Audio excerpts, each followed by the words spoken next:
Yo,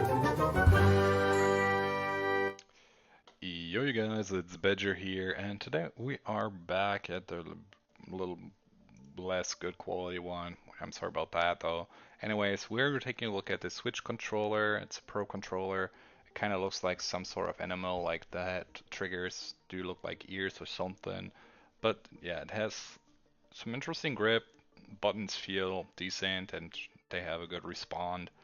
Um, it is a little small in your average Switch controller, I can say that, but Joy-Cons or sticks feel decent. That's nothing I could or would complain about.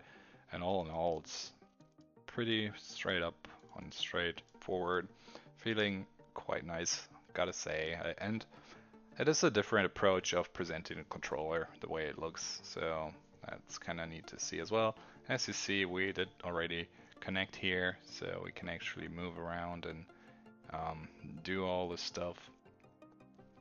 And as you want to connect it, you go in the settings here, then you have to hold this button and connect that controller to your Switch, and that may sometimes it takes a little moment, but in general it should not take too long.